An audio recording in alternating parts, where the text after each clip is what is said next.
meeting to order. Roll call.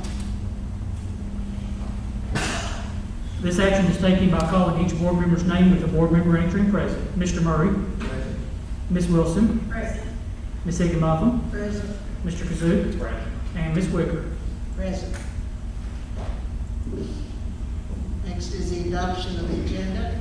Ms. Wicker, I do have one item that I'm going to ask to strike from the agenda, and that is number 10, the transportation waiver liability form. Just some additional work that we need to review and work on that form. Besides that, I don't have anything to add or to change. I recommend the agenda be approved with the exception of striking number 10. I make a motion to adopt the agenda, striking number 10. I'll second it. Mr. Murray, Yes. Ms. Wilson, Yes. Ms. Higginbotham, Yes. Mr. Kazook, Yes. and Ms. Wicker. Yes. Next, we have public comments, and we'll have public comments again at the end, but we want to have these to, before we vote on things, if you've seen something on the agenda that you may want to make a comment on. So, at this time, we'll take anyone. Mr. Onion? Well, I don't know that I'll make anything. I always promise myself I won't, but since I got a little Count on alert, you. Mr. Ford alerted me to how we're doing this. Possibly I'll comment on, or I'll be interested in, if we say that, number 9, 11, 13, 15, 17.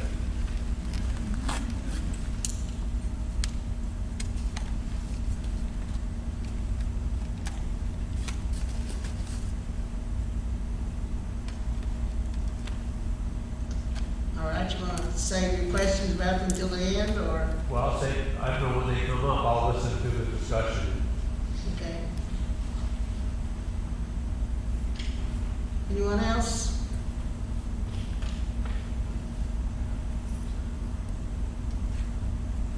Okay. We'll go on to Lake Cumberland Regional College and Workforce Center construction update. Board members, I don't think, you probably need to exit to the seat so you can see the presentation, and then you can come back up on stage.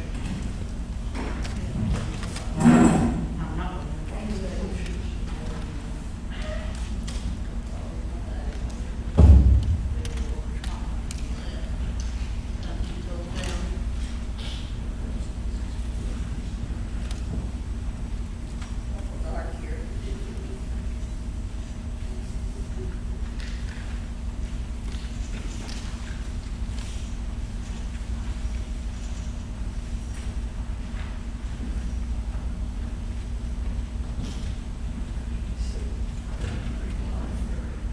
Everybody had a copy of the written report. I won't go through that in detail. I want to go through the progress photos that we have for August. Just want to bring you up to speed. I know we had a cookout with the contractors several weeks ago, and a lot of the board members there. We took on a tour of the site, but some things have changed. Just want to update you on a few of those. First there, you're looking at the Automotive Technology Lab. As you can see, that slab is poured, bar joist in, decking's in. That area is coming right along.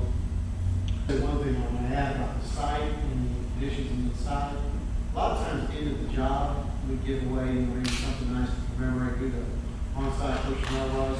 I think Larry used a golden broom and a golden hand. And I've never seen a site so clean as this site. I've been on a lot of sites. This is exceptional. This is that same north exterior looking down at the sidewalks we poured.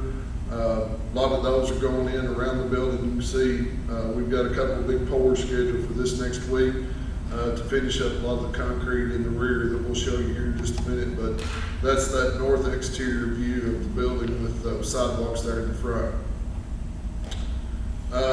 This is the part of the concrete paving. You can see your cooling tower there that's adjacent to the building. This is going into the construction technology area. You can see where wire mesh and stuff is down. We've actually got a pour right there, what you see there in the morning, first thing. So that will be poured, and then Friday we will pour the other section down with the welding that you will see here before long. This is the, can't really see them a lot, but that's for a good reason. I hope Kevin likes this. That's the aluminum stairs that's in the automotive technology area. Those are aluminum staircases that, if any of you know anything about aluminum, they're easy to scratch, easy to damage. Larry Keith has covered all that plywood. They're still accessible, they can be used. The wall there serves as a handrail, but your aluminum stairs are under there. We just covered it to protect it. Throughout construction, we don't want contractors dropping hammers and stomping through there and damaging the aluminum staircase. You all, that is what, I just gotta interject here too. Just because the attention to detail that is been on this job throughout, just when you all, we talked about the mortar when they were doing the welding booths, if you remember that, put down that sand so they didn't have to scrape up the mortar. Look, we're covering staircases in wood to protect the staircases. I mean, it's just impeccable work that's going on this project. I've never seen, period, yeah, never seen. That's a view of that same staircase. You can see the whole exterior with rails. There's pickets behind that for that aluminum staircase, but all that's been covered of wood where we can still use them. Obviously, we got to get up there, but they're not damaged throughout construction. Normally, that's a punch list item on every single job, is to scrape the paint from the aluminum ship's ladders and the set stairs. My husband went through this the other day, and he could see from a block he's out of place. He was so impressed. So, he done something. There wasn't no drywall on that one house. Mitchell's happy, we all better be happy. This is the view from the student collaboration area. You can see there where the artwork goes on the wall, where the framing is. Some of the framing's going in there. They're getting ready to start roofing that area. That obviously you can see water before. That was before all of that was roofed, but that's a view of that student collaboration area where you talked about those big windows coming in from that side that lets in all the natural light. This is the staircase in the student collaboration, and this picture was taken before these stairs are covered. These are covered now with wood. They just taken this picture before they got covered. But this staircase in the student collaboration area has wood over them too to protect those. Even though these are not aluminum, they're steel with concrete poured treads, but we still protected them. We didn't want the concrete chip. So all of those are covered where they're still accessible and able to be used, just protected throughout construction. That's just an overall view of that staircase leading up from the lower level in that student collaboration area. Is that the top part of it, is that what they were working on when we were there? Yes, the day we took the tour, yes. Yeah. But when Miss Joy was there, they didn't have the steps. No. We were installing them that time when we had the cookout. This is gonna have a very, you're shooting a 2x blocking for railings. This has got a aircraft cable stainless steel rail system. So it's gonna be very, very transparent. It's gonna have a real modern, more industrial feel to it than anything else you've seen before. So we're really excited to see how this comes out. And that's all gonna be painted an accent color of blue.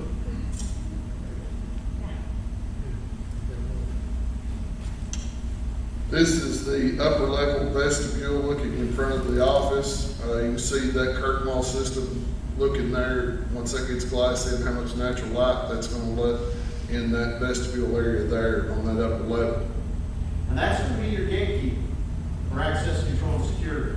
So you can see they've got a wide open shot both above and below to that tower of glass where the entrances are, and to this, where this photo is taken is back to the school. So as the students come in, you've got a good ability to watch everybody file by. And any visitors and so forth, you've got that opportunity to stop them and not allow them through that back area.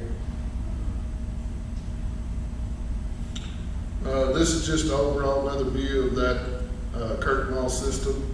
As you can see there in the front of the building, that west elevation of the building. This is the welding lab exterior. That's the concrete apron that you see going into the welding lab shop area. As you can see there to the right, you can see part of that cooling tower sitting there, but this section of concrete you see there that's poured, the gravel that's on this side of it, that's what will be poured Friday. And all of that upper level concrete will basically be poured out to the end of the retaining wall. This is inside the welding technologies. You can see there, the fan's already been hung. You can see the big fan that's there in between the ductwork. Ductwork's hung, ductwork's covered. You can see there now what we saw previous photos, they were laying those welding shop booths where Mr. Ford was referring to the sand on the floor. Those are done, it's cleaned up, all those welding booth spaces are run. You can see the ductwork there behind that where it's the exhaust is run down to those welding labs. All of that's in place and tied in. So as far as overhead work, we're pretty far along. You can see the bus duct hanging below that ductwork. That's where all the electrical connections will be made in that welding technology shop area. So a lot of that overhead work on the upper level is almost nearing completion. We're just trying to get done. These are just a few photos of the roof. This is not the final. This was taken last week. I think one day it rained a little bit. This is all the base layer of the roof that's down. That upper level is done. They will come in with that final membrane over the top of this once all these areas are flashed in, but all of that upper level, the base layer of insulation and top coat of that is down. You can see there, you can see along that right wall there that that still has to be, those walls still have to be flashed in, but all the, you can see the rooftop units, a lot of those have been set. They're flashing around those, working their way out to get ready for that final membrane. Are the roofers still working at night? Yes, they have been. They actually, I think this week they're working a little bit of a day because the temperature is a little bit better, but for all of this work you see on this upper level, they would start about 5 or 6 o'clock in the afternoon and work till 10 the next morning because the temperatures were so much better than that. It's actually got a low slope. In other words, it's not flat. You can kind of see, go back to that one shot. I've actually got a better picture right here. This one right here. Yes, See how much sir. lower the roof drain is and out the outside edge? That shows that you've got built-in slope and taper into the building. It's in the structure as well as in the insulation. And I can't remember if it's a half 12. I think it was a half 12. That area right there is a roof drain. That's the roof drain above. See how much lower that is? Yeah. And to the extent possible, the roof penetration is limited anyway. Yes. You know, to help with all of that. Yes.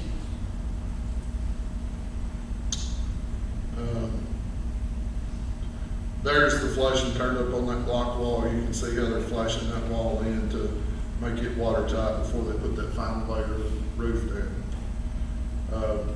There's an overall shot of that where it's flashed around that high wall condition around the student collaboration area. That's looking back towards the north. You can see that unit set. Like I say, all that base layer's down. They just like flashing around the walls.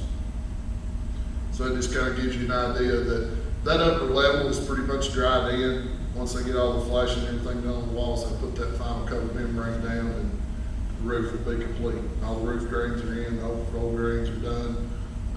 It's just putting that final coat of roof on. Correct. If Kevin designed it right, he won't. Thank you, John. You'll have a 20-year warranty on this roof. I think it may be even 25. And this was the same roof system that we put on the gymnasium, I believe. Is it modified bitumen? Yes. Okay, so we did a modified bitumen here.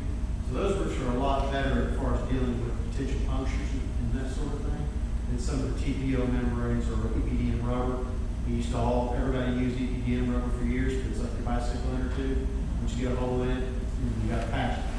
This is much better resistant than something. So we hope not, but as always, there's opportunities here that the first year, if they've got leaks, they're going to be back, and if there's leaks after that for 20 years, there's also warranty underneath the manufacturer to have those repaired. What's the final roof, what's it going to be made of? It's basically what we call a modified bitumen. It's multiple layers of asphalt type impregnated material that bonds to itself and also has a lot of, when they say modified, the reason for the modified is it's modified chemically, not genetically. And something else, but typically it's modified to give some elasticity to that roof to allow it to move. You know, anytime you've got different materials in need, you've got some movement there, and that helps against that. It's a lot better than the old, remember the old years we used to call built-up roofs, 3-ply, 4-ply built-up roofs? Much better product. Any questions on construction? Like I say, you've got a written report, a little more detailed, you can read through that, it tells you what's going on in all areas, I won't go through that, but if anybody's got any questions, just let me or Kevin know. On that, I guess one of the first slides you showed on the mechanic, room, what's the estimate, square footage of it? It looks real small to me. Oh, that was, it's not a mechanical room? I mean, not mechanical, mechanic. Well, I think it's first. Oh, auto mechanics? Yeah. The auto mechanics. Auto mechanic, yeah. Yeah, there's automotive technology. Yeah, that's what I'm about. You've got multiple lifts in here too, by the way. Yeah. So there's a lift over by the far window opening, and then there's 2 other lifts over here. Ours being blocked a little bit, that goes in, recesses a little bit there on the left. Yeah, and this comes back in over here with us. The picture probably don't need adjusted. No, it doesn't. You know, time you put your lifts in there, replace them before. Well, it will be full, we utilize every square inch of it. Yeah. But you've got 2 ways in and out of this, you can come in the front or the side. Two overhead doors in. And also something, I think, Mr. Murray, they, every program area has a square footage requirement by the Kentucky Department of Education. Yeah, that's what I meant, I wondered what the square footage is. I see the shadow of the door on the sand there, you can see it. We can get several Camaro Spark. I guess so. I know, that's why I said that.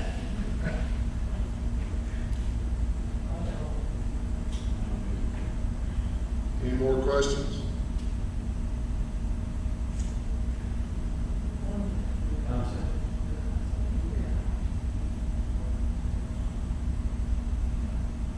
There are gonna be some other little things that we'll want to come together to address.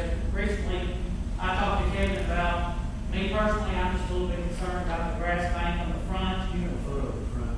Because I'm afraid that when we see something like that, the grass doesn't always grow well, or it's just hard to maintain, I wonder about maybe rocking it and putting in some like ornamental grass and making a project maybe for ag, to give them a budget to do something like that. There's some other things to work on. He's talking about the bank. It's not, that's not completely the slope though. No, it's not. It's this area right in Yeah. here. He's got more slope to go there. Originally, if you remember, we showed you renderings that had like tiered levels, and that was hard to maintain. Kids could throw stuff down. We got away from that. We went to the slope, said, well, it's going to be difficult to mow, but you can weed eat and that sort of thing. And Mr. Ford, I'm glad he said this, because when you drive down the road and you see that curvature of that bank, it's a perfect opportunity maybe to work with our landscape architects and let them work with your ag folks to come in, and maybe we can get some help. You guys can tell us who might need help to see some stone. I'd like to bring in some large flat rock, maybe reminiscent of what we've got around the lake.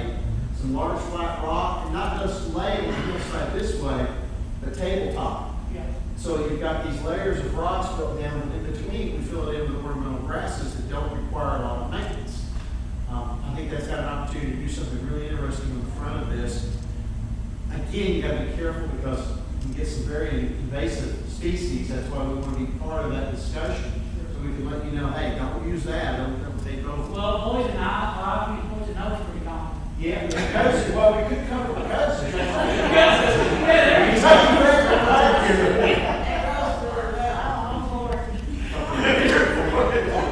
Murray's got plenty of that down in his place, that's Mr. Murray.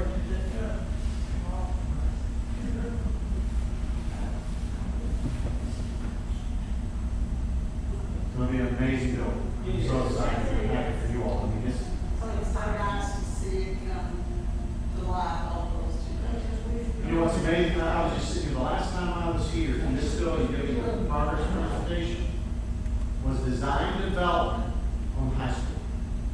That's how many years ago.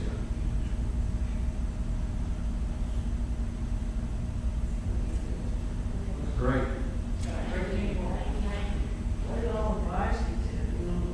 Oh, yeah. It really looks good. That's all I have for says any more questions. Well, it's amazing looking well when it's right out. Thank you. We're glad, it was your all's vision. I mean, this is what you're all about. It's tremendous. We just listened. And for me personally, either, you know, if it's Larry or Keith or Jonathan or Kevin or whomever, you know, you don't build a project like this and not have a hiccup too. And they'll call me and say, you know, this is going on, but this is what we're doing. They never just call and say, this is going on, talk to you later. You know, here's the problem. It's never been that way. Solution based. Yeah, I couldn't function that way, but it just been excellent, excellent.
Thank you all.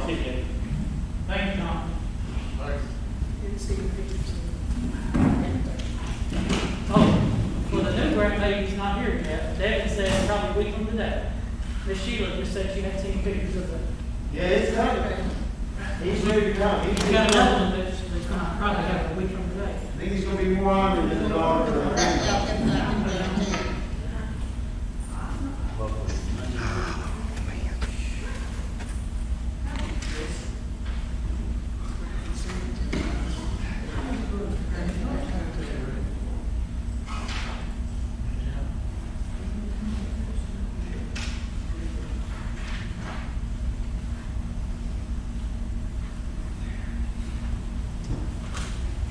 Thank you for your service, sir. Appreciate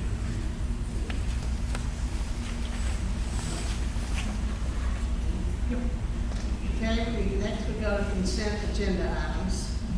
We have the previous meeting minutes, payment of bills, construction funds report, school activity fund reports, financial report, and the treasurer's monthly report for July 2020, which I'll present now.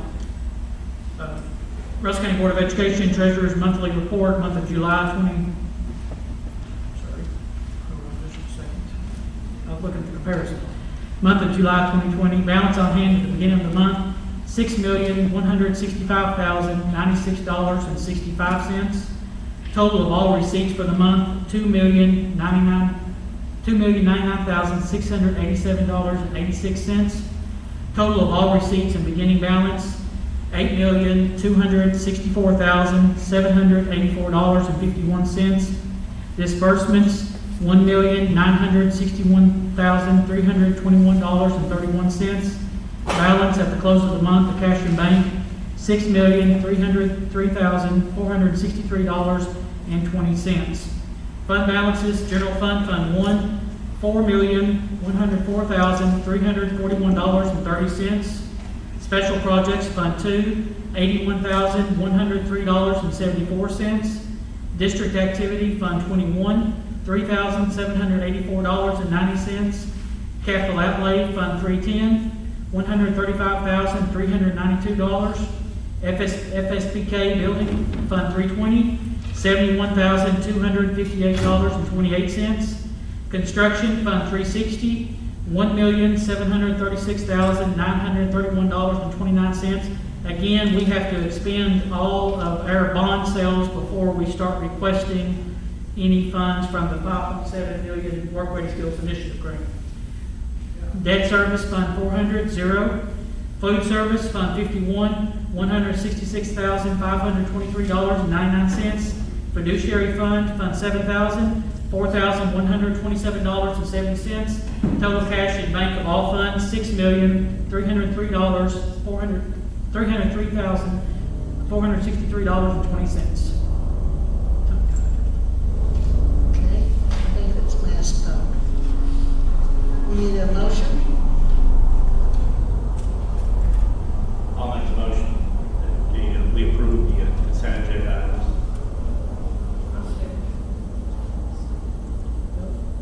Mr. Murray, Yes. Ms. Wilson, Yes. Ms. Higginbotham, Yes. Mr. Kazook, Yes. and Ms. Whipple. Yes.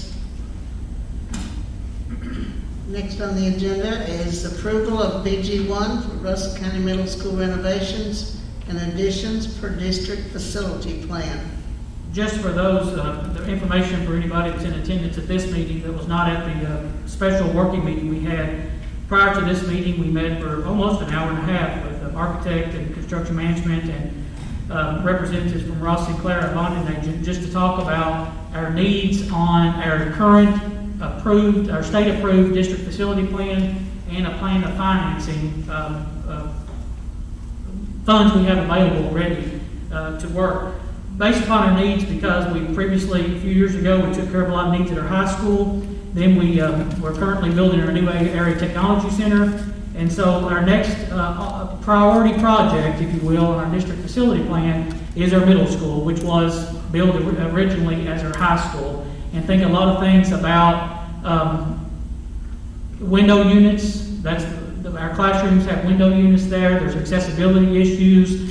We have a basement and a cafeteria that's on different floor levels. So you think about ADA access, security upgrades, again, that whole HVAC issues and LED lighting. There's just a lot of issues and things that need to be addressed. A walkway from this building for our sixth grade students over to the sixth grade building. So having said that, Mr. Chief with Sherman Carter and Lincoln with Ross Sinclair walked us through this initial BG1, and we have plenty of bonding potential to submit to the Kentucky Department of Education a project application for the middle school with a total project cost of $9,363,687.26. And the scope of the work is included on the BG1. It's very important to note that this is nothing but a starting point. The architect described it as putting a key inside of a door. It's not picking out the HVAC system. It is not even definitively deciding that whether or not we build classrooms here or do this or do that. It's taking our current needs on our district facility plan that the state, our local planning committee's already approved, our local board of education has already approved, and the state board has already approved. It says these are your priority needs and associated dollars with that. It's letting us have that conversation, knowing that we have funds available to do a project. But I think it's so important to note that it is not, it's not a project that we're going to start tomorrow taking out the window units and trenching lines for a geothermal. It is not, and I want that to be clear to the public. Additional, I never want to talk about a BG1 or construction project without noting restricted funds. Funds that are used for this off our nickels, what we refer to as the nickel tax, and our state match. So we're really blessed with the amount of dollars, and appreciate Representative Hoover and Senator Wise in the last budget on increasing the equalization on the nickels, for lack of a better term, that provides us with additional dollars for capital projects. So these funds are not funds that we can pay. We can't give employees raises. We can't purchase textbooks with these funds. They're restricted funds. And so if we weren't using them for a project per se, they would just be sitting there waiting for a future project, by far and large. So we have went over the scope of this BG1 at our working meeting we had earlier this afternoon. And as I noted, it's a little over $9 million. We have, very conservatively, we have over $13 million available in bonding capacity. So even if we were to do the $9 million or maybe do even more, we still have funds left for our bonding capacity left for an emergency repair or something happens in the district. So we never want to cut ourselves short that we're not prepared. But I am absolutely excited. Our students deserve it. Our faculty and staff at the middle school deserve it. To provide them with the best school that we possibly can. And That's what the funds are for. So I am happy and excited to recommend that the Russell County Board of Education approve the attached BG1 for the Russell County Middle School as presented and submit to the Kentucky Department of Education for approval. And again, I just want to know, we're not to the point to sell bonds, anything like that. This is just starting the process.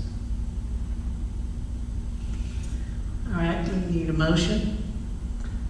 And I'd like to make that motion that for the approval of BG1 for Russell County Middle School renovations and additions per district facility plan.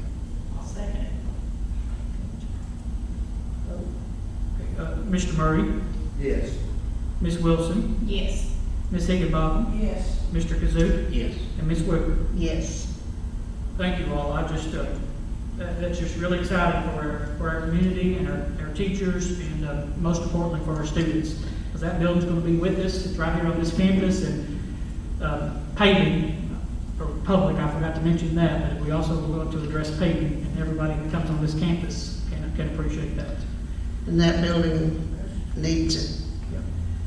Okay, number 8 is request for letters of interest for professional architectural service and construction manager for Russell County Middle School renovations and additions per district facility plan.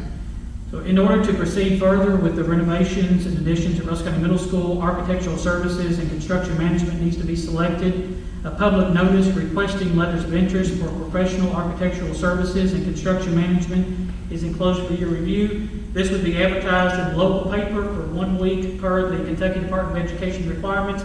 And this is something I want you all to be very, very well aware of. There are, so I've had a question asked before, why is it not advertised in the Lexington Herald or Courier Journal, for instance?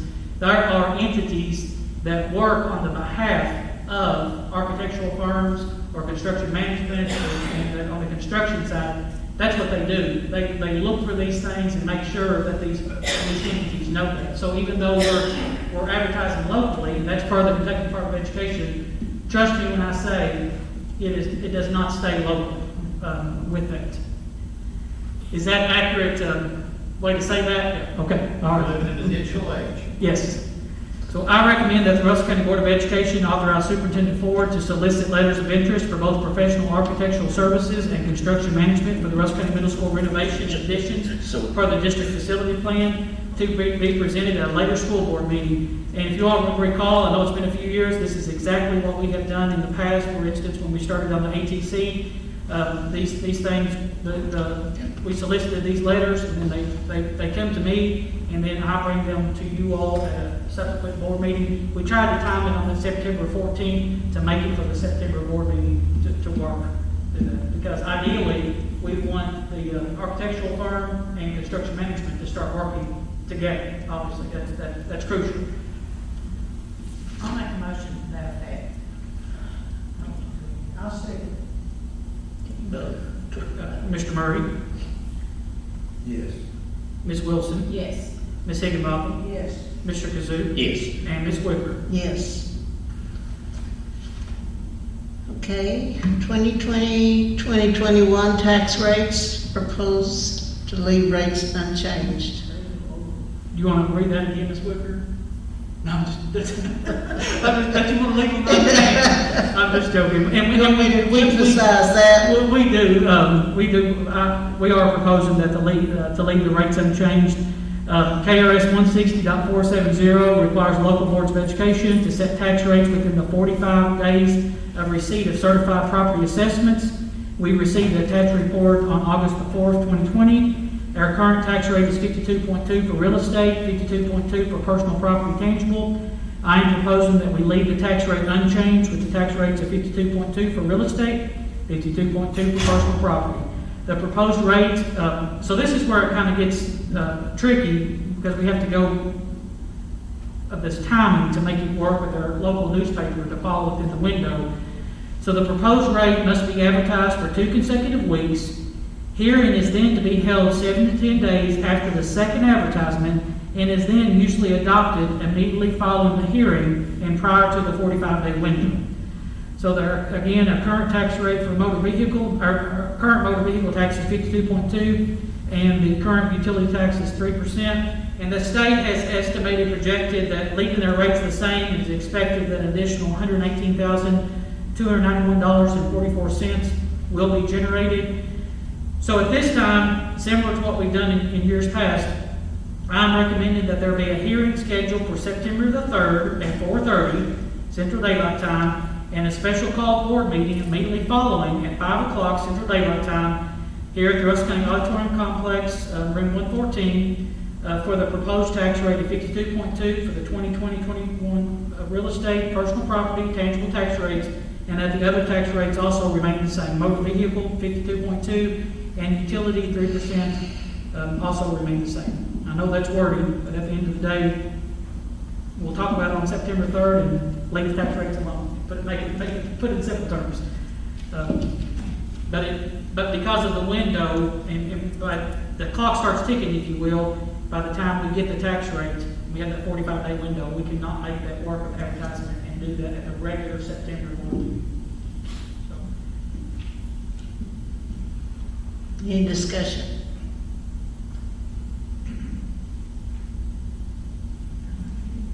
Okay, motion for, I'm sorry.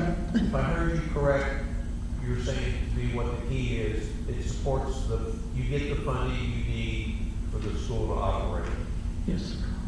We can make that work. I mean, ideally, there are a lot of school districts in the state of Kentucky that take a 4% revenue increase every single year, or almost every single year. Well, I'll go back, I'm gonna pick on Mr. Murray, who's my school rep. I was here when he did the last raise, and everybody voted yes except Mr. Murray. And I objected to him voting no. I objected to his reason. To me, the goal is to set what you need and then try to tax that for what you need. But Mr. Murray said he wasn't gonna do it because he wasn't stupid enough to raise his own taxes. To me, we should say, do we need the tax? Then we should say yes. If we don't, then we should say no. So if it's enough, then at least one resident in the county, I'm happy. Yeah, well, I can appreciate that. And based upon the projection from the state, leaving the rates alone will still generate $118,291 of additional dollars.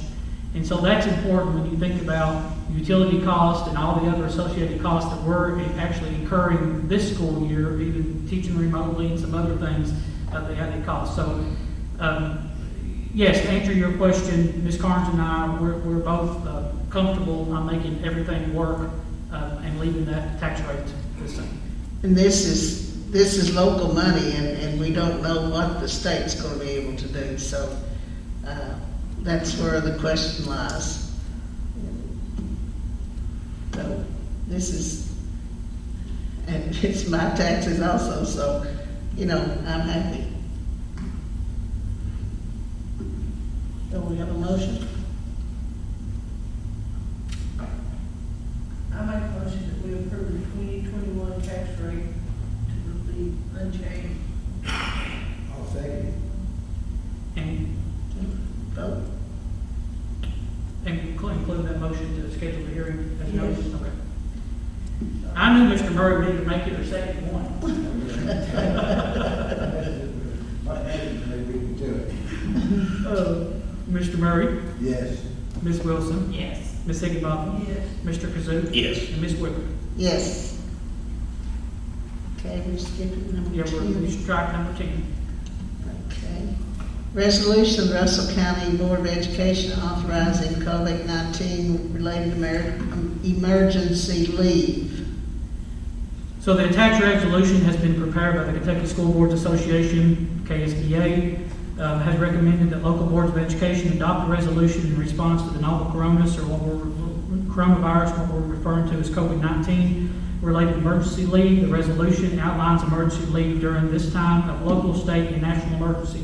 If you all recall back in the spring, this is nearly identical. I think it was Senate Bill 177, if I'm not mistaken, addressed that in statute for the 1920 school year. This year, since the legislation it's not in session, the State Board of Education promulgated regulation that afforded this opportunity. So prior to this, employees have 3 emergency leave days.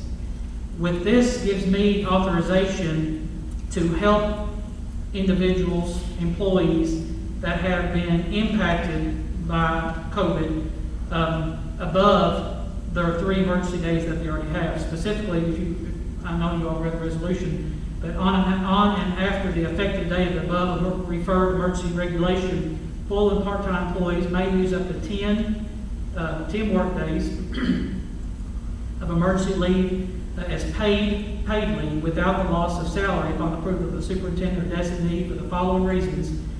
And then it lines those out. So really, this is in effect as the governor has issued an executive order for that. And the qualifying reasons, which is very, very important, due to the leave because it's subject to a federal, state, or local quarantine. The employee has been advised by a healthcare provider to self-quarantine because of COVID-19.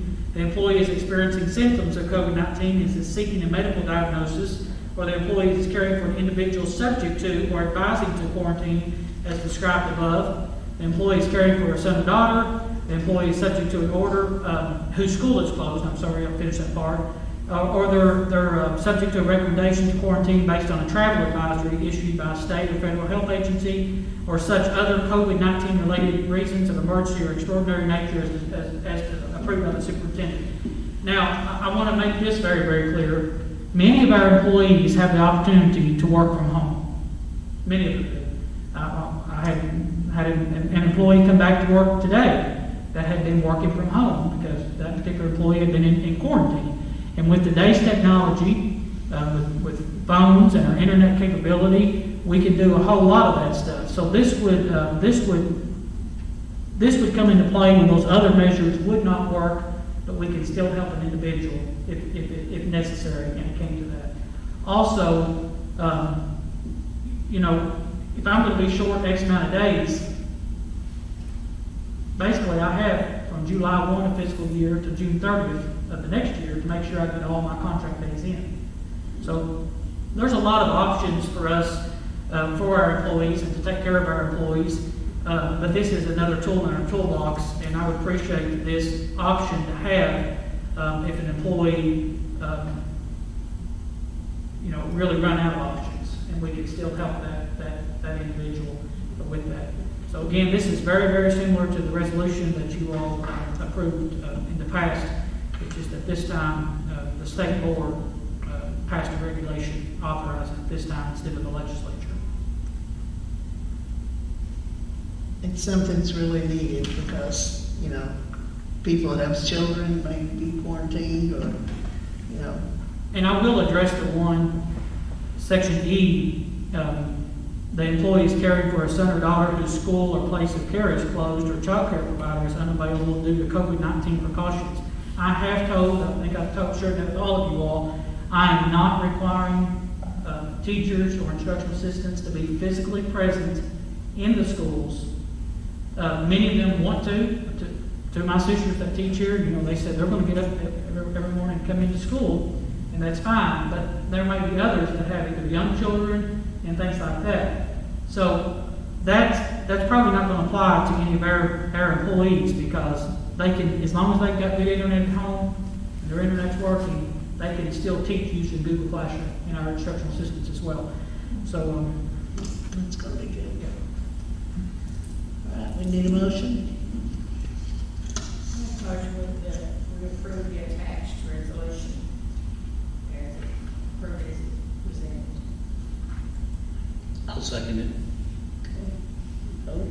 Mr. Murray, Yes. Ms. Wilson, Yes. Ms. Higginbotham, Yes. Mr. Kazook, Yes. and Ms. Wicker. Yes. And I'm meeting virtually with all of our teachers at 10 o'clock in the morning with Microsoft Teams online. So that's something I'm going to make certain that they know that you all pass that. Appreciate it. Okay. Memorandum of agreements. So we have 4 that's attached. One on D, that was not initially added, the Dare County contract for non-resident pupils, but it needs to be amended from what we've done in the past. But we have the Municipal Advisory Services Agreement with RSA. That was Lincoln and Wendell, Mr. Emerson, Lincoln Feinhardt. That's what I was trying to ask. why do we need a financial advisor when we have one? Yeah, because this program, we have to authorize them to serve as the financial advisor for our new project. And so, that's their agreement in there. And then we have another, as you all see many of these, counseling agreement for Serenity Counseling Services. Ag Harvest Benefit Corporation, that is a really, really exciting opportunity for our ag program and our ag students with a company called Ag Harvest. If you look at there's a memorandum of understanding, they provide a really, really awesome curriculum to the ag program that may even offer additional benefits to our ag program. But we had a Zoom meeting with them, Ms. Rita, Mr. Gossage, our two ag teachers, Mr. Gosser and Ms. Garman, and with representatives from Ag Harvest. And it's just really phenomenal. They're really cutting edge on agricultural technology. And so this is a memorandum of understanding with them, and then the high school also approved that. And then on the Adair County contract for non-resident pupils, if you'll notice on the one that for Adair County, I have marked out 6 and initialed it and put 10. For Adair County can have 10 of our students, and we can have 10 of Adair County students instead of the 6. So we've been Is that for vocational school or just regular students. We have been working with some families that live in Adair County. It's one of those lines that come back and forth, and 50 meters through the field, you're in Adair County, and those families and some things, and I extremely appreciate Dr. Stevens and Superintendent Adair County and Mr. Harmon, their Director of People Personnel, are working with us, and their board agreed to up the slots, and so we're presenting to you to up the slots, and that will not disrupt some students that were coming here from Adair County and open up a few other slots. So we're doing that now, but that's amending our current contract that was in for the 1920 school year and for the current school year, and then they'll be due in October. So you'll see this again real quick for the next 2 years. So in October, Brenda's going to look at me and say, did we just do that? That Ag Harvest did sound good. It is phenomenal. When we had a Zoom meeting with them, one of the individuals were in a cargo container with LED lights growing plants. So they're just really, really innovative in their approach to agricultural and being really good stewards of the land and how to do the crops. Appreciate Denny Garland from the Russell County Industrial Development Authority. He's the one that put us in touch with them, so it's exciting. It makes sense for me.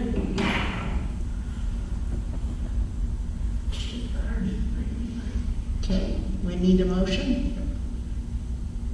I'll make a motion to move around to approve the agreement. I'll second it. Okay. Okay, vote. Mr. Murray, Yes. Ms. Wilson, Yes. Ms. Higginbotham, Yes. Mr. Kazook, Yes. and Ms. Wood. Yes. Okay. 2020-2021 Student Code of Acceptable Behavior and Attendance Policy. So in accordance with KRS 158.148 and 704 KAR 7:050, the board shall develop a student discipline code which shall be posted at each school, referred to in all school handbooks, and provide to school employees, parents, legal guardians, or other persons exercising custodial control as to provision. The code shall establish standards of acceptable student behavior and discipline and may include district-wide standards of behavior for students who participate in extracurricular activities and co-curricular activities. Once reviewed and approved, the student discipline code shall be distributed to students and parents in the district, including those students who enroll during the school year. The proposed Russell County Schools Student Code of Acceptable Behavior and Attendance Policy booklet has been developed and updated. I want one important note. There's a hard copy, of course, for you all to review. Hard copies will be available, but we're doing like a lot of, since we are transitioning to an online platform with everything else, we're doing what other districts are doing and providing a link to that. So parents are going to have the notification of the form where they can go and see that and look at it, or to call the Board of Education and request a hard copy. We're just kind of behind on what a lot of school districts do in offering that in that format. And whoever went through it and just marked what changes been made, it was very good. Ms. Tabbett and Ms. Somebody Davis. asked us a question, it ought to be in this book. Take care of a whole lot of stuff for us, that's right. Okay. I will note that you will see, it's not numbered, but about 3 or 4 pages in, it's kind of a new form for us. Mr. Bell and his team's worked a long time on this, but it's the Russell County Technology Equipment Agreement, and it does note some prices, like for instance, if the Chromebook is not returned to us, or a screen is broken and things like that. Obviously, if it's an issue with the family, we'll work with the family, but it does include some prices on that. There are some school districts that are charging a fee, a technology fee. We were not charging a technology fee to get the Chromebook or iPad. That's not a good time. Okay, I make a motion to adopt the 2021 student code of acceptance behavior and attendance policy. second. I'll second Okay. Mr. Murray, Yes. Ms. Wilson, Yes. Ms. Higginbotham, Yes. Mr. Kazook, it. Yes. and Ms. Wicker. Yes.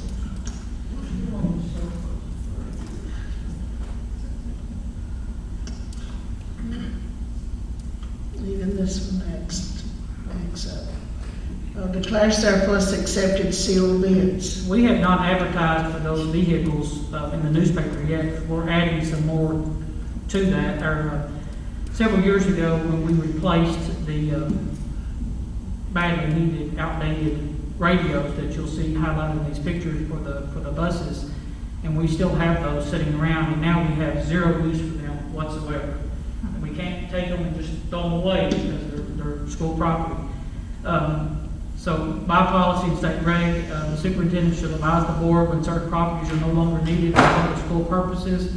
Upon receiving this report, the board may, at such times as it deems proper and after compliance with applicable state and federal regulations, authorize the disposal of school properties through closed sealed bid, public auction, or sale for at least the fair market value established by a certified appraisal.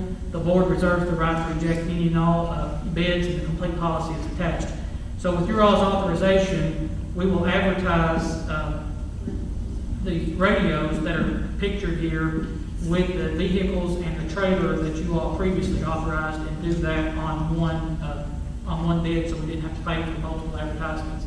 As you can see from these pictures, I tell you the truth, I don't know who would want them unless some entity is currently using that type of device and they want these old radios just to have spares or for parts.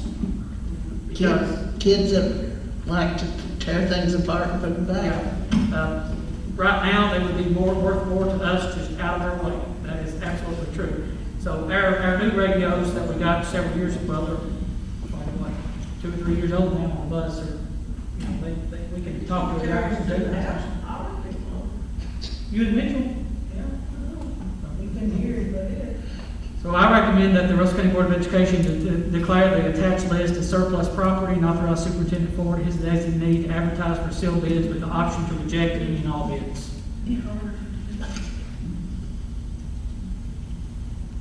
So they are the VHF wide band, they're not digital. That's why they're going after it.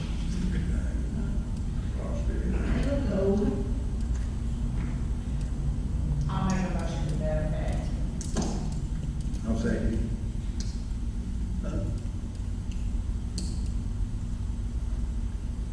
Mr. Murray, it. Yes. Ms. Wilson, Yes. Ms. Higginbotham, Yes. Mr. Kazook, Yes. and Ms. Wicker. Yes. Okay. Title IX sexual harassment policy. We could not have these policy updates for the Title IX sexual harassment policy in our regular updates because they were not available at that particular time. That's why we're receiving them now. And we need to do that one reading for an emergency reading because they need to go in place by August the 14th. And we have received all this guidance since our previous board meeting from Kentucky School Boards Association.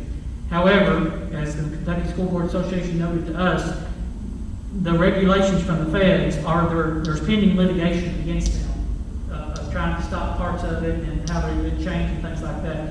So they very well may get tied up into that or something changed, but as of now, they still go into effect on August the 14th. So if the lawsuit changes anything at the federal level, the board will be notified, and the board policy allows for emergency reading of policy if reflected in the minutes. So this is the Title IX. You'll see the letter on July 28th that's directed to me in our policy contact, identifying the need for it and everything associated with that. And then you'll see the policy changes and the bold, just like all of our other changes. I know Ms. Whitaker and I were texting back and forth one day this weekend, and she said, well, I'm reading this Title IX. It went on and on and on and on. Yeah. It thoroughly covered every It does, situation. but it's an important policy because we do need to protect our faculty and staff and students, certainly. So we will, this policy will go into effect. We need to note it. So I recommend the approval of the attached policies and procedures regarding Title I of regulations as an emergency reading. If it's emergency, then we don't have to do the second one, and it becomes effective upon your all's passage. Motion. I'll make a motion that we approve the attached policies and procedures regarding Title IX regulations. I'll second I think John wrote those. Would you care to note that as emergency reading, so we could reflect it in the minutes? I didn't have that part on there. Do Care to note as an emergency reading? an emergency reading? There we go. Ms. Brendan, did you second that? Yes. Okay. No. Mr. Murray, Yes. Ms. Wilson, Yes. Ms. Higginbotham, Yes. Mr. Kazook, Yes. and Ms. Whitaker. Yes.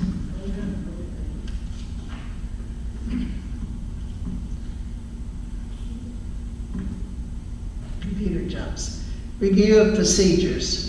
So again, this is something you all have seen more than once, more than twice now. We've been working, and we're not done yet, but we've been working with Kentucky School Board Association to either develop procedures or revise existing procedures specific to our school board policy. So the board passes policy, and it's up to administration to implement, develop a procedure to implement the policy. The board has opportunity to comment and review, but it does not require board action. So you can see the number of different procedures that has been taking place. The one that really takes up a lot of it, that's really specific to you all, is if a board member leaves and there's a vacancy. You all are well aware that in the past, the Commissioner of Education filled that vacancy on the Board of Education.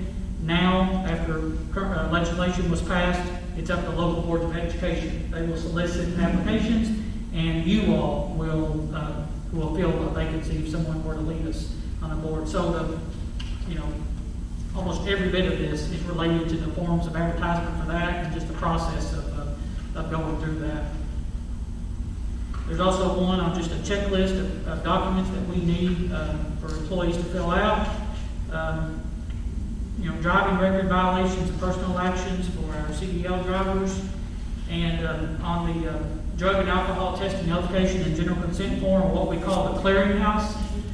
We've already implemented this with our current drug testing provider in Vivo. And it really, the purpose behind all of that is if I'm a bus driver and I've had some kind of infraction, let's say in Iowa, this clearinghouse searches all the databases and looks for my name to see what that infraction was related to driving. So there's already a procedure in place for that, but it just notes it. And then the release of records to the state child welfare agency. So, and like I said, we're not done yet. We're working through a lot of procedures.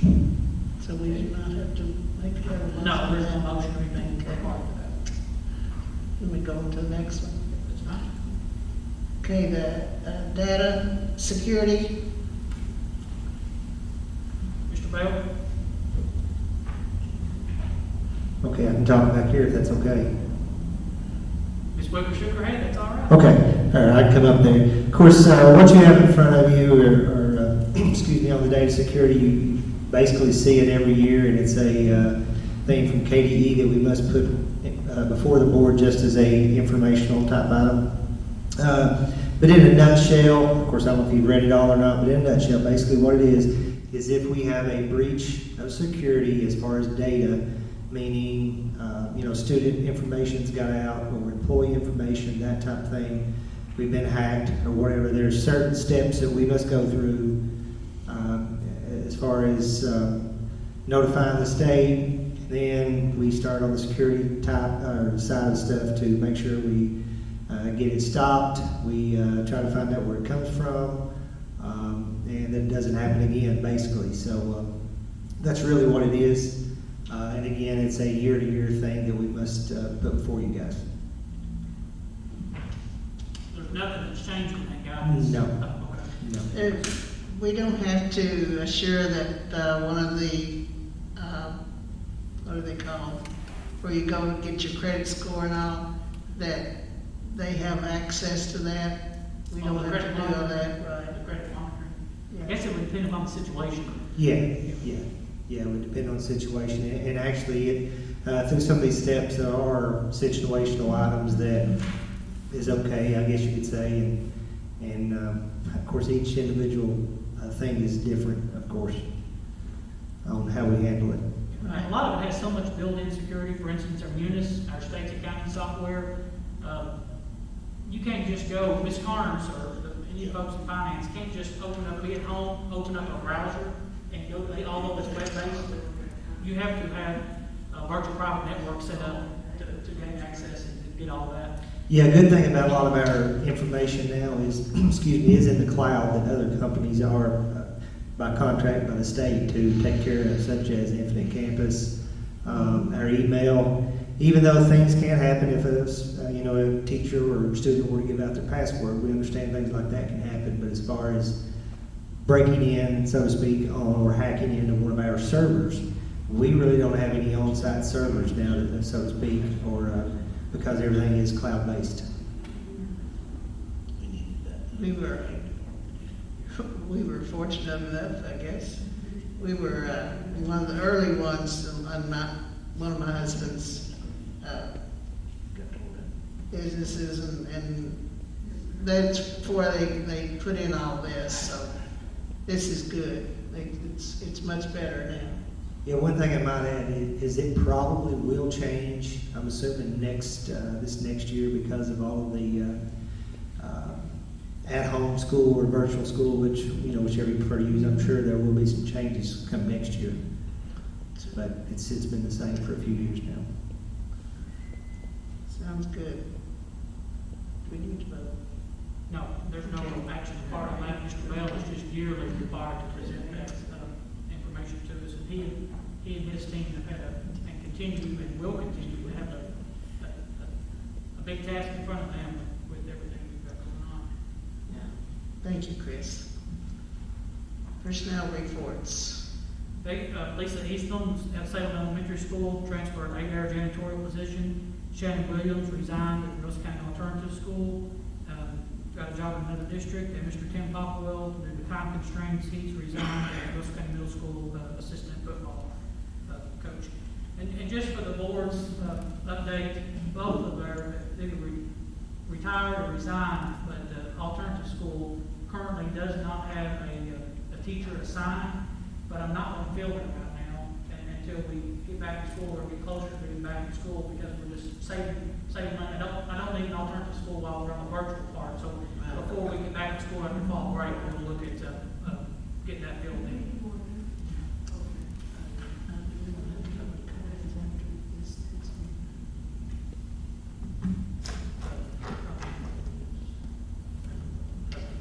School year 2020, 2021 updates. Okay, I wanted to provide the board and with the public regarding some things. Mr. Bell, actually, the first thing I want to talk about, let me pull it up. He has sent me an email just this evening. You did pull it up, Mr. Bell? Yes, sir. Yeah, here it is. I've got too many practices. So let's talk about the Chromebooks. We knew that this was going to be a potential issue for quite some time. Mr. Bell and I were on the phone with this gentleman we just got this email from just last week of trying to work with him and the vendor. And Mr. Bell and I asked him then, don't tell us what we think, what you think we want to hear, just tell us what it is, you know. And he told us then, don't look for them to be here in August. That's not going to happen. Look for it in September. And now with the email, actually, Mr. Bell's just got this afternoon.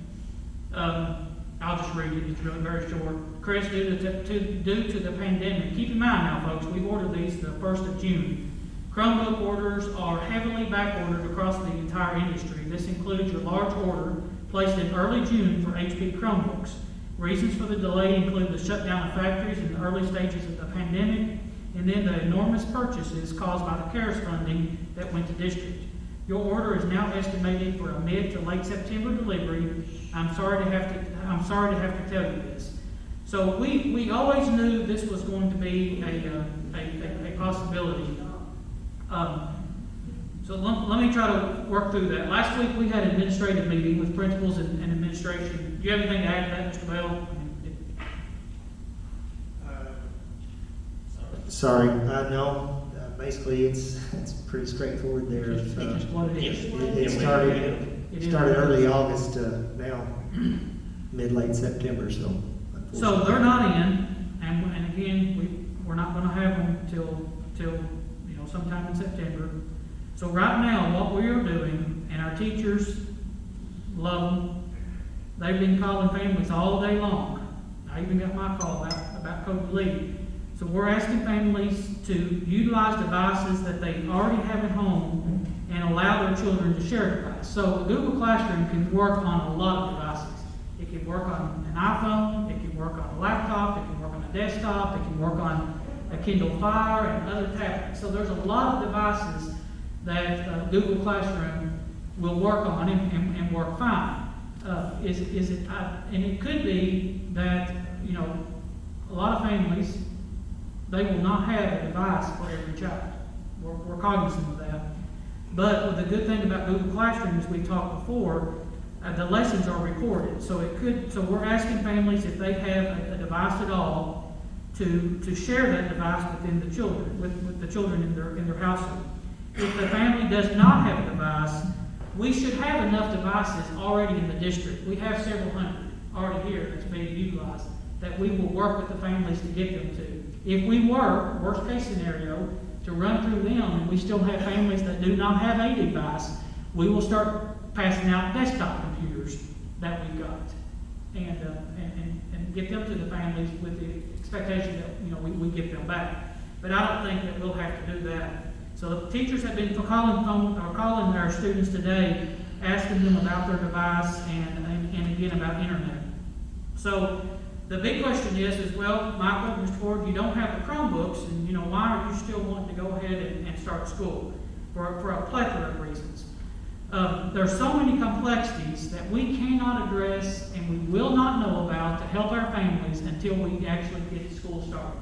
Inevitably, we're not going to know if family X, Y, and Z have a device and or if they have internet if we don't go ahead and say we're going to start school, because it's really hard to reach and get a hold of all families, and at some point you just got to start school and go with it.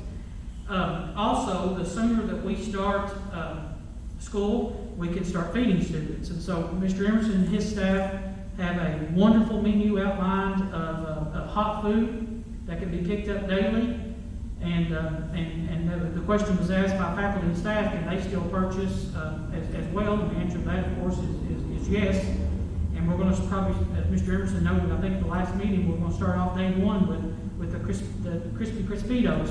And that's always, it seems like one of the kids' favorites. So we need to go ahead and start school, work with our families that do not have any device, and I'll just be honest with you, asking for a lot of grace from our families. And they've already certainly given that to us. But I was on the phone with a mother today, and she was asking about getting her child's Chromebook, because she had a laptop, but she said she really wanted the Chromebook because the laptop was full of games and stuff like that could be distracting to her. And I said, well, I called her by her name. I said, can you make that laptop work until we get your child's Chromebook in? Because we're trying to save the Chromebooks for families that do not have any at all. And she said, oh my goodness, absolutely, I'll do that. I can make my device work, and Whenever we get the Chromebook, that will be great. So the schools are going to start on Wednesday and Thursday of handing out registration packets to our families. We've got all those beginning of year forms that we still have to have, although that doesn't change. When high school and middle school students, and then also as this conversation continues to take place, we'll know better the students that need a device to be shared, and also those families that need internet.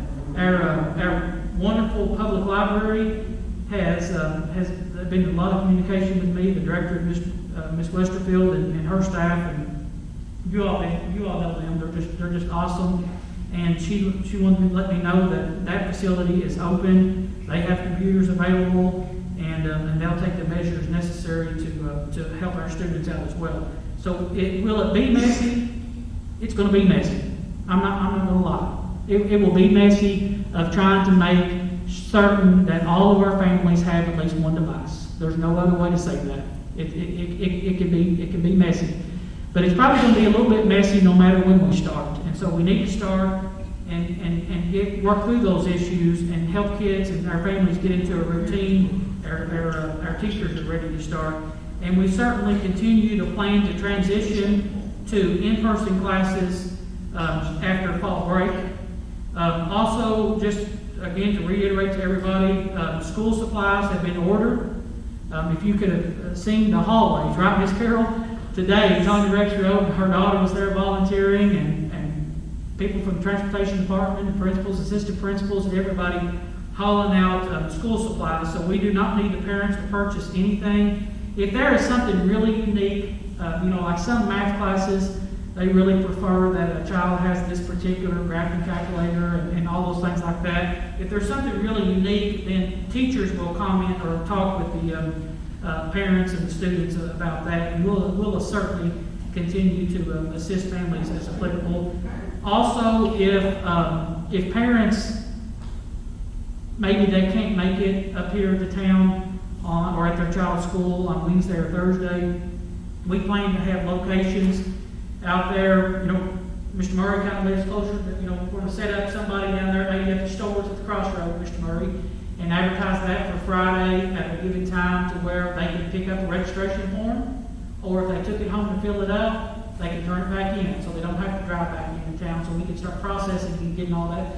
Same thing at maybe the plaza, Mr. Kazook. We might set up, have somebody sitting there, and we're going to advertise that on the radio once we get all this strategically on the location of the places put out. But we're really going to encourage families to pull over on the side somewhere in the parking lot on Wednesday and Thursday and fill out those forms right then if they can. When the high school and middle school students turn those forms back in, that's their ticket to get their schedule. And that's always the big thing, to be able to get your schedule. So it's very, very important that if a parent gets a message and says, hey, this is so-and-so's teacher, I really want to talk to you, that we're able to have those conversations, because we need to talk and work with our families that do not have any devices and or do not have access to internet or cannot get internet.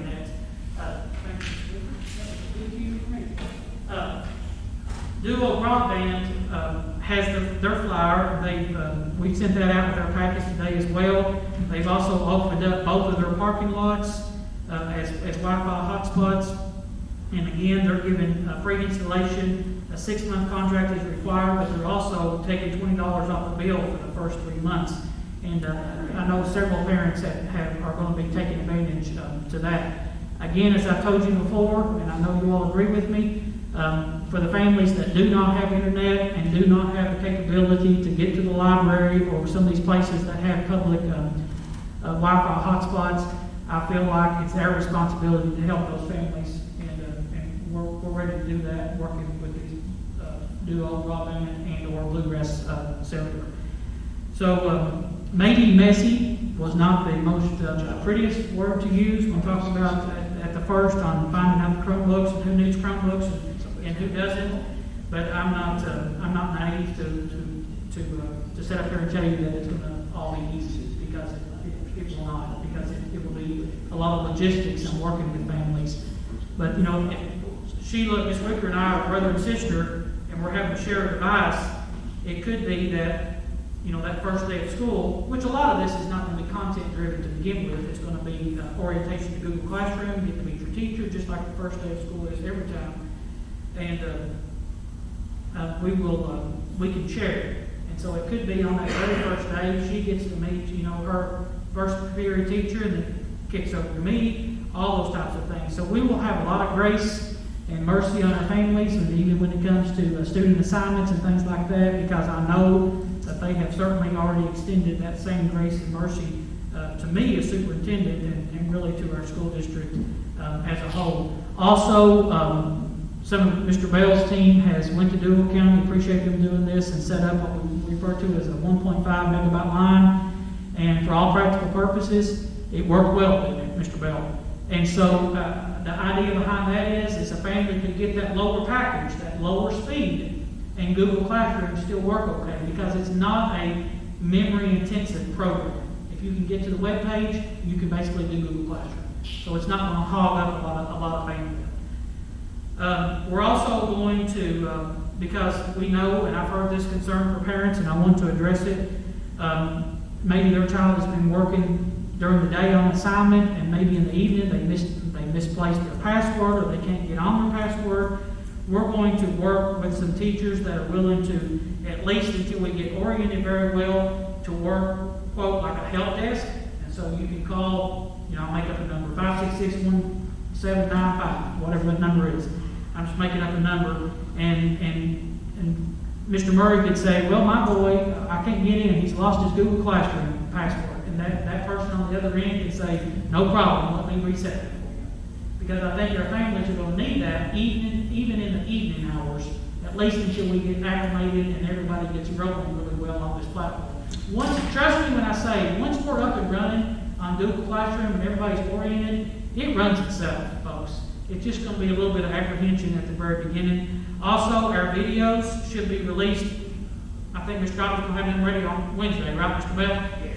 And also, staff has been working on a really, really easy and simple PowerPoint that is just so easy for parents. It says, I go here, I put in here, and I go, you know, click here, and this opens. So, doing a lot of things behind the scenes, and kudos again to our faculty, staff, administration, because they've been all over it and spending so much time, and I'm anxious to meet with them, look forward to talking with them, because there's some teacher expectations that we're going to go over tomorrow on what we expect from our teachers during that distance learning time.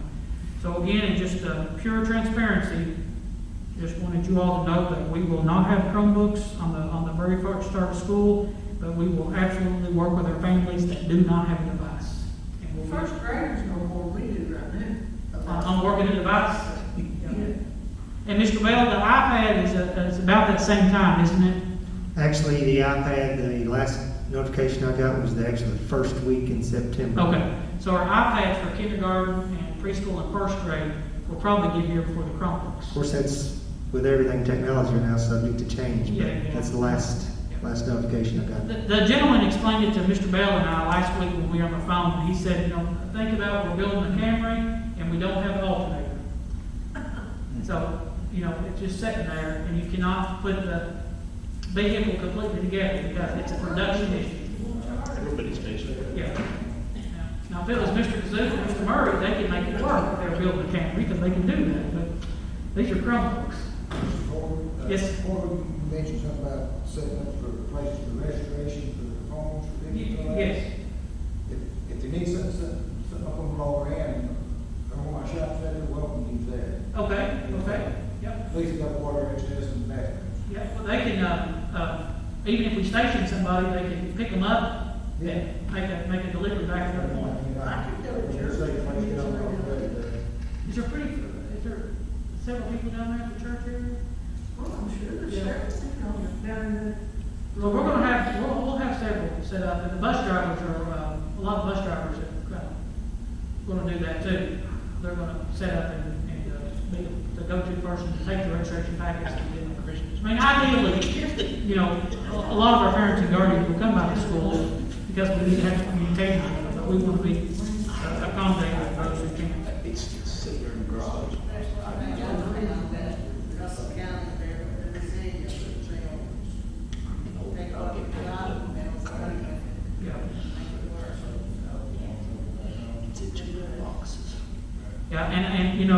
I apologize, I hate it, but in our defense, they were ordered the very 1st of June. So, it's just what it is, and I just appreciate our parents and our families and guardians of our students willing to work with us.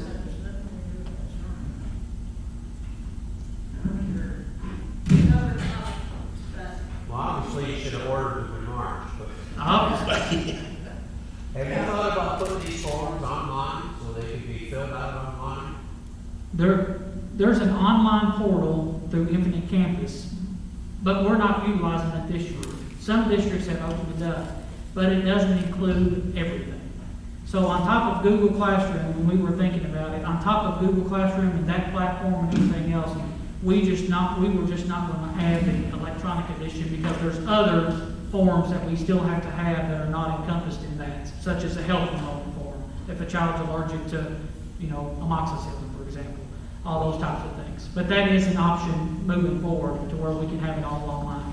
For those students who don't have internet Yep. and can afford even the bargain that dual broadband is willing to offer, have you thought about, because these Google classes are recorded, to use maybe a system where they can swap flash drives, pick up one day, do the work, return it the next day, and get a new day?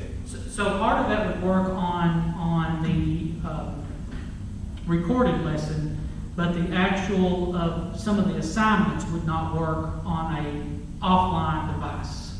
Because you would need to record, like for instance, if we're taking a quiz, Mr. Bell, you jump in here, but if we're taking a quiz through Google Classroom, then the issue would be that quiz is essentially, it's live, because it's recorded on internet. But what we are doing is, of course, we purchased already a supply with Bluegrass Cellular of the personal MiFi hotspots, and we will continue to work with families that need those devices. And it could be even that, families are sharing the portable MiFi devices. It's here this part of the day, and in the afternoon, it's at this family.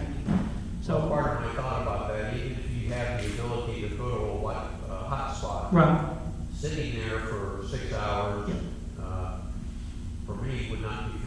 No, able. and that would not be the expectation. The family did not have Wi-Fi at home. So there's a lot of, so the lesson is presented, and then there's offline things that kids can do as well. And then while they're there at a hotspot, though, they can complete those online parts of it. Yeah. Mr. Bell? No, I was just going to say, essentially, if they go to a hotspot, they can actually download part of those lessons, if it were not to be the live, of Yeah. course. So Take they them can- home, do them, and then come back and submit them when they get back to a Wi-Fi. Yeah, there you go. Did Mr. Bell just say you could, well, I was saying a flash drive, but they could download the lesson, Yes. do it Yes. at home? And get back to, that works for not every assignment, but that would work for a lot of the assignments. Probably 98% of the assignments, yeah. I think flash drive would work the same way, maybe not. Yeah, well, this is because it goes, you think about that remote website. No, I understand. Yeah, so that's how it's all recorded on that platform. Yeah. Brad, can you tell Alexa this? Ask Alexa to get your answers for you. I don't know if she knows a lot more than I do. She can turn on my lights from right here. But I do appreciate what you just said, Ms. Wicker, about being resiliency, and we'll find a way to make it work, and that's exactly what our faculty, staff, administration. One of the assistant principals told me last night. She said, I told them, I said, this is going to be a tough week, it's going to be a hectic week, and she texts back and says, we've done hard stuff before, and we can do it again. And that's certainly an awesome attitude to have. This is an advanced Kara, when Kara came in. I have no doubt the teachers are gonna be awesome. Well, they have worked so hard in their virtual classroom. It's awesome. They'll make it And work. we'll work, and hopefully everything works out. We're still rolling ahead to plan to offer the option to come back to school if everything works out after fall break. And it will be good. The way he talked on video this evening, that was the first thing he said whenever he come on. He didn't see no reason why they wouldn't be open to it. That sounds great. keep people wearing masks and just get rid of this virus thing. We're gonna be back in business again. So are we ready for Brenda? She just made it. No, I'm behind, sorry. I'm making most of it. She said we're ready for break, and I said she's already made it. I'll second. Okay. Y'all agree? All in favor to adjourn? Yes. Yes. Thank you all.